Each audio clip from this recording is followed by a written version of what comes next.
Akhirnya di situ saya dipanggil, Kepala Biro Umum Personalia disaksikan oleh stafnya seorang. Nah, saya ditanya dan saya disuruh mengundurkan diri.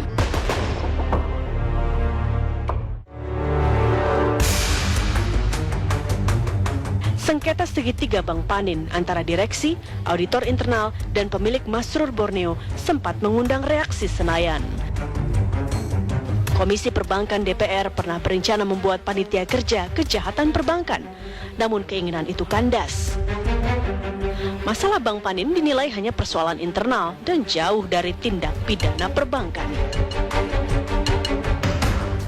Jadi ini adalah policy dari para manajemen Bank Panin untuk menindaklanjuti permasalahan internal terkait dengan karyawannya. Karena ada ketidakpuasan dari sejumlah karyawan, melaporlah ke Bank Indonesia. Bank Indonesia pun menyikapi sampai hari ini karena hukum kalau tidak salah. Ini sebenarnya tidak bagus. Jadi menurut saya Bank Panin segera menyelesaikan masalah internalnya dan juga Bank Indonesia harus juga mengawasi apa yang terjadi sebenarnya. Karena isu ini akan terus berkembang dan akan merugikan industri perbankan, termasuk bank itu sendiri.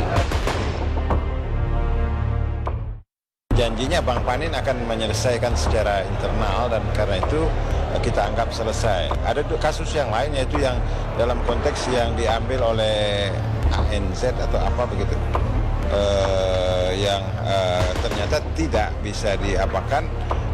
Dan lalu Bank Indonesia meminta supaya itu diinvestasikan dan saya kira kita mendukung itu. Saya tidak setuju bahwa yang namanya PHK auditor itu harus diselesaikan internal. Ini sebetulnya kan akibat dari pemanggilan Bank Indonesia untuk meminta keterangan langsung kepada tim auditnya. Satu.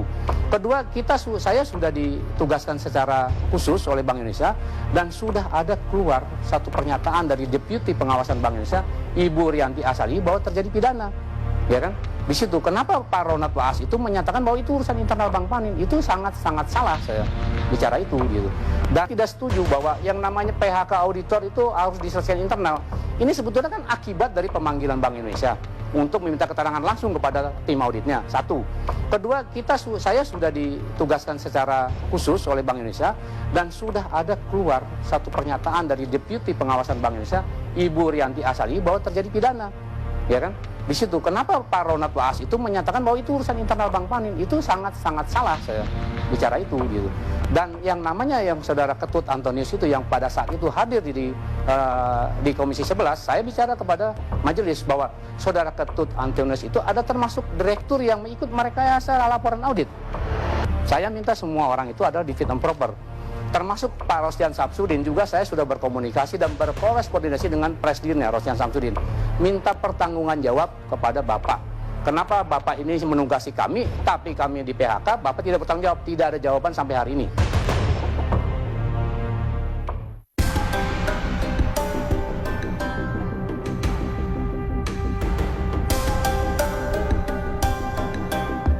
Direksi Bank Panin pun tak mau menanggapi kasus ini. Hanya melalui surat resminya, Bank Panin menegaskan tidak ada kerugian dari bank dan nasabah. Pemecatan terhadap auditor internal merupakan tindakan disiplin yang diterapkan perusahaan. Bank Indonesia melihat ada dua kasus yang tengah melilit Bank Panin. Pertama, soal dugaan penipuan. Kedua, sengketa internal penerima kerja dan pemberi kerja. Kasus ini pun diminta diselesaikan di internal Bank Panin.